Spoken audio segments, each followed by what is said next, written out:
I can look at that torch now, and it represents enlightenment and freedom from the oppression of backwards thinkers.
Clearly, a lot of the designers and architects of Washington, D.C. were Masons. Arcane symbols and mythological designs, both inside and outside government buildings, have caused many to wonder if the city somehow represents a hidden agenda.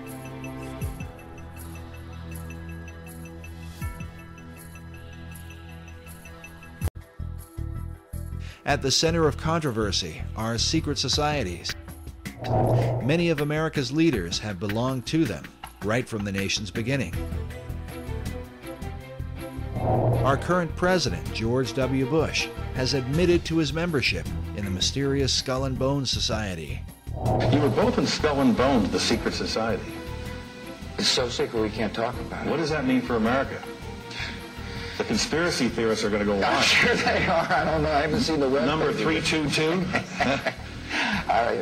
Skull and Bones has to be the most powerful, one of the darkest of all secret societies that exists on this planet. It is about greed and it is about power. The idea for Skull and Bones is said to have come out of Germany in the early part of the 19th century.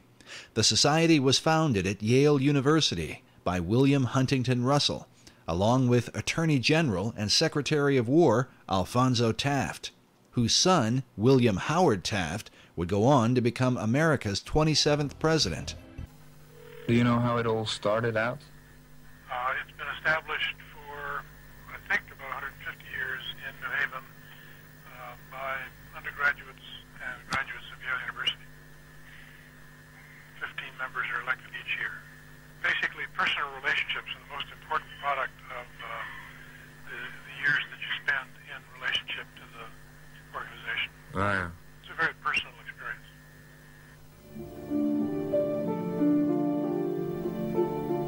And the emissaries of the various secret societies would come up behind them, tap them on the shoulder, and say something like, "Skull and Bones, do you accept?" And generally, of course, they did accept, and then as the people were tapped, they then left the courtyard and proceeded to the vault-like or mausoleum-like headquarters of these secret societies. That, I think, since has been abolished or moved indoors or somehow is no longer so easy to observe as it might have been, say, 50 or 100 years ago. Miss Buttercup, Skull and Bones, accept or reject? Accept. Not a word to anyone. How does it feel being a woman? Why do you want to know? Gentlemen, I will remind you, you have all taken an oath of secrecy. You have been chosen to become members of America's most secret society.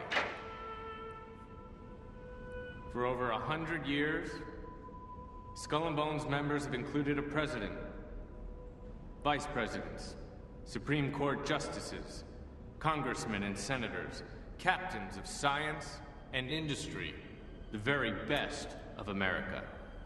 Der war der Tor, der Weiser, der Bettler or der Kaiser, or wrong or right, or night.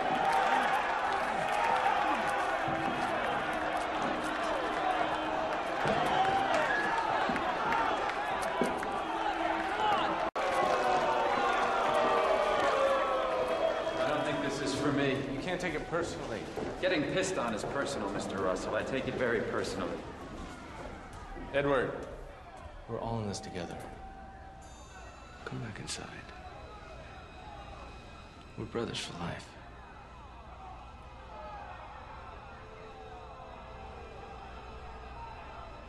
Tell us, Mr. Wilson, brother to brother, something you've never told anyone before. Your most guarded secret. Something you will need to trust us with. It was the 4th of July, 1925.